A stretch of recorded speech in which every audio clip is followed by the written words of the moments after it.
Hi, Dan Witzke from the Beaver Brewing Company here in Beaver Falls, Pennsylvania. We're a 1.5 barrel nano brewery, and today we are talking about one of our more popular drinks, our Kvass. Kvass is beer, but it is a very different beer from anything that I'm sure you've ever tried before. And when you think of Russian alcoholic beverages, you probably think of one drink, that's vodka. But actually Kvass is probably the most consumed alcoholic beverage in Russia for hundreds of years. It's actually I like to call it the Russian health drink of the 10th century. People figured out really early in history that if you didn't get vitamin C, you'd get scurvy, you'd lose your teeth. And if you drank all your water from your pond, if that was your main source of water, you'd probably get pretty violently sick pretty quick. So what they did was they got their old bread, crushed it up, put it in a jar, poured some warm water over it, added a couple lemons to get that vitamin C so they wouldn't get scurvy. And then after that, the only sweetener they had in Russia at the time, there's no sugar cane in Russia, is raisins. So they tossed raisins in as sweetener. Wild yeast was in the air. There was some yeast left in the bread. That would actually ferment the sugars from the raisins, from the lemons, and also a little bit of the carbohydrates that were left in the bread, and you get a really low alcoholic drink. The alcohol did a couple of things for it. Alcohol is a preservative, and it sanitizes things, so the water would get a little bit clean that way. And yeast also is a sanitizer. Yeast eats up a lot of bacteria that was in the water, so you get a much cleaner, much healthier water.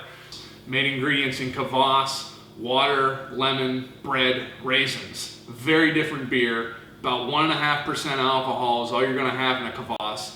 Sometimes under 1% alcohol, again, if you make it at home without any malt, which I actually have to add to it here to classify as beer. So there's a little bit of malt, a little bit of hops. You're really not going to taste either in this. Again, main ingredients are bread, lemons, raisins. This is the way we make the Kvass, is actually put the bread right in the mash, let it hang out in there a while, about an hour with the malt, take all that wort out. We just bring it to a boil. I mean, this isn't like a barley wine or a dark saison that's going to have an 1.5 to 2 hour boil to it.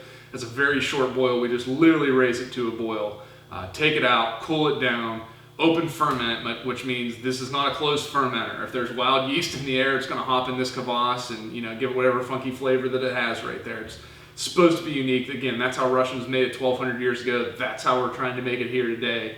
Unique and really to the style. Sell it fresh every time.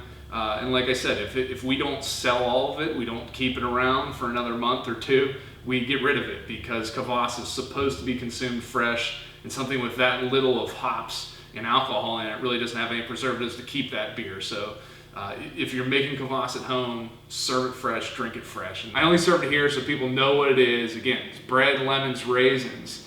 It's not malt, yeast, hops, and water. I mean, there's a little bit of those in there, but it's predominantly bread, lemons, and raisins where you're getting the flavor from. So if you want something truly Russian and truly Soviet, a lot of the Soviet bloc countries, Latvia, Lithuania, Estonia, were really big into Kvass also. If you want something from that area of Europe, you can come right down here to Beaver Falls and get a truly unique ale that you're probably not going to find anywhere else in the country on a regular basis.